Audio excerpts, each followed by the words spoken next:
some more lights on in this house.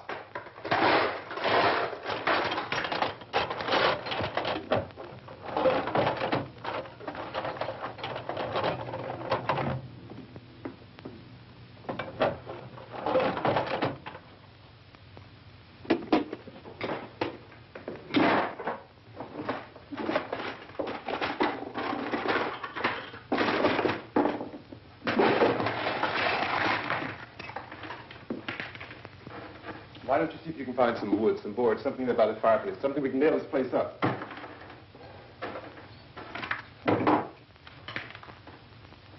Oh, God damn. Look, I know you're afraid. I'm afraid too. But we have to try to board the house up together. Now, I'm going to board up the windows and the doors. Do you understand? We'll be all right here. We'll be all right here until someone comes to rescue us. But we'll have to work together. You'll have to help me. Now, I want you to go in and get some wood so I can board the place up. Do you understand? Okay? Okay?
That's wrong. Here, I want you to pick out some nails. Pick out the biggest ones you can find.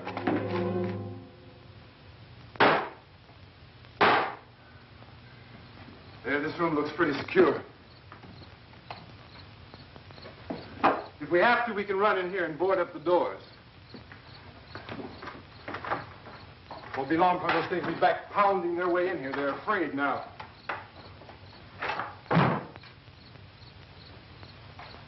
They're afraid of fire. I found that out.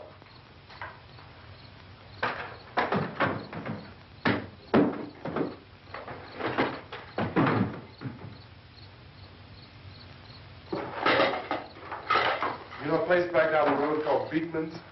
Beekman's Diner?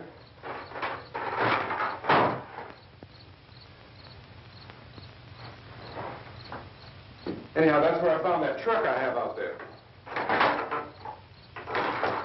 There's a radio in the truck. I had jumped in to listen to it when a big gasoline truck came screaming right across the road. But there must have been 10, 15 of those things, chasing after it. Grabbing and holding on. Now, I didn't see them at first. I could just see that the truck was moving in a funny way. And those things were catching up to it. The truck went right across the road.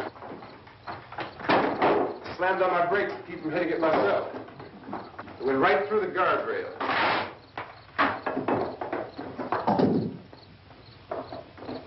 I guess the driver must have cut off the road into that gas station by Beekman's Diner. It went right through the billboard, ripped over a gas pump, and never stopped moving. By now, it's like a moving bonfire. Didn't know if the truck was going to explode or what.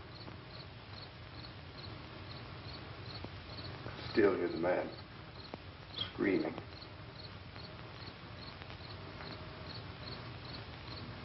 This thing is just backing away from it. I looked back at the diner to see if there was anyone there who could help me. It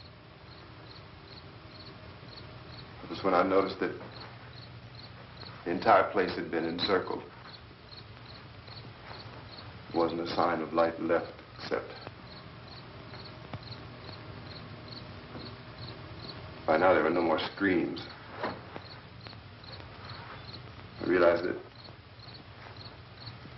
I was alone with 50 or 60 of those things, just standing there, staring at me. I started to drive. I just plowed right through them. They didn't move. They didn't run or just stood there staring at me. Just wanted to crush them. They scattered through the air like bugs. We were riding in the cemetery, Johnny and me. Johnny.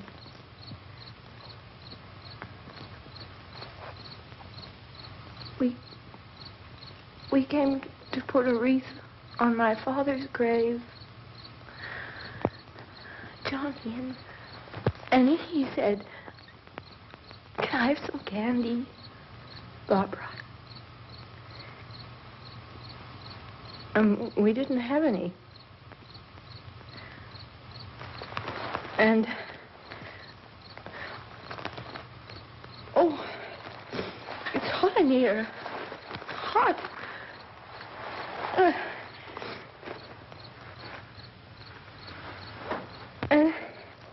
And he said, "Oh, it's late. Why did we start so late?" And I said, "Johnny, if you'd gotten up earlier, we wouldn't be late." Johnny asked me if I were afraid.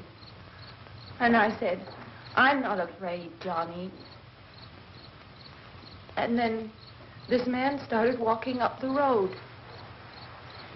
He came slowly, and Johnny kept teasing me and saying, "He's coming to get you, Barbara." And I laughed at him and said, "Johnny, stop it." And then Johnny ran away. And I went up to this man, and I was going to apologize. Why don't you just keep calm? And I looked up, and I said, "Goody." And he grabbed me. He grabbed me, and he ripped at me. He held me, and he ripped at my clothes. I think you should just calm down.